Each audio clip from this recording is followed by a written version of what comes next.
हर दिन millions of people अपना phone खोलते हैं सिर्फ कुछ सेकंड्स की प्लेजर के लिए, लेकिन उन्हें रियलाइज ही नहीं होता कि उनके ब्रेन के अंदर एक डेंजरस चेंज हो रहा है। जितना ज्यादा वो देखते हैं उतना कम फील करते हैं। मोटिवेशन डिसअपियर होने लगती है, फोकस वीक हो जाता है और नॉर्मल लाइफ बोरिंग लगने लगती है। सबसे स्कैरी बात, ये एडिक्शन डेंजरस दिखता ही नहीं। ना ड्रग्स, ना कोई वार्निंग, सिर्फ एक स्क्रीन जो धीरे धीरे तुम्हारा ब्रेन रीवायर कर रही है। मॉडर्न पॉर्न सिर्फ एंटरटेनमेंट नहीं रहा, ये एक इन्फिनिट डोपामीन मशीन बन चुका है और ह्यूमन ब्रेन इस लेवल की स्टिम्युलेशन के लिए बना ही नहीं था। Human brain thousands of years तक रेयर रिवॉर्ड्स के लिए इवॉल्व हुआ था। फूड मिलना रेयर था, रियल कनेक्शन रेयर थी, एक्साइटमेंट रेयर थी। इसलिए जब भी हमें रिवॉर्ड मिलता था, ब्रेन डोपामाइन रिलीज करता था। डोपामाइन मतलब मोटिवेशन केमिकल। लेकिन मॉडर्न इंटरनेट ने इस सिस्टम को कंप्लीटली हैक कर दिया। आज अनलिमिटेड स्टिम्युलेशन सिर्फ एक क्लिक दूर है। Endless scrolling, endless novelty, endless pleasure. और पॉर्न इस सिस्टम का सबसे पावरफुल वर्जन है, क्योंकि ब्रेन नॉवेल्टी को लव करता है। New face, new video, new stimulation. हर स्वाइप के साथ ब्रेन डोपामाइन रिलीज करता रहता है। धीरे धीरे ब्रेन ओवरलोड होने लगता है और फिर नॉर्मल चीजें बोरिंग लगने लगती है।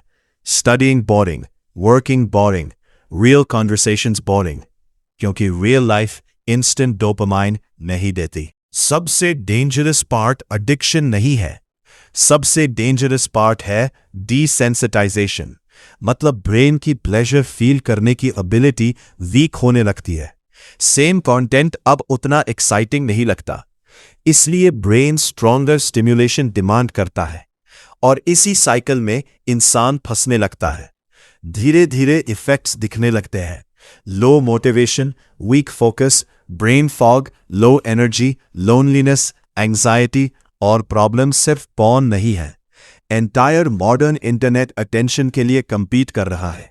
Reels, notifications, gaming, short videos, सब तुम्हारे ब्रेन को फास्ट डोपामीन की आदत लगा रहे हैं। इसलिए आज बहुत लोग साइलेंटली स्ट्रगल कर रहे हैं, इवन व्हेन उनके पास एंटरटेनमेंट की कमी नहीं है। लेकिन ब्रेन की एक पावरफुल एबिलिटी भी है, it can recover. Human brain adaptable है। जब ओवर स्टिम्युलेशन कम होती है, ब्रेन स्लोली नॉर्मल बैलेंस में वापस आने लगता है। इसका मतलब स्क्रीन टाइम रिड्यूस करना, कांस्टेंट स्क्रॉलिंग अवॉइड करना, बोर्डम को टॉलरेट करना, रियल एक्टिविटीज में डोपामीन ढूंढना, जैसे exercise, learning, real conversations, walking, building skills.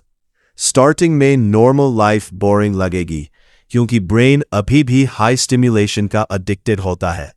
लेकिन टाइम के साथ फोकस इंप्रूव होता है, एनर्जी वापस आती है और स्मॉल थिंग्स दोबारा इंजॉयबल लगने लगती है। टेक्नोलॉजी नहीं है, प्रॉब्लम यह है कि मॉडर्न एल्गोरिथम्स ह्यूमन वीकनेस को ह्यूमन से भी बेटर समझने लगे हैं। और अगर तुम अपनी अटेंशन कंट्रोल नहीं करोगे तो कोई और करेगा। Because in today's world, attention is power.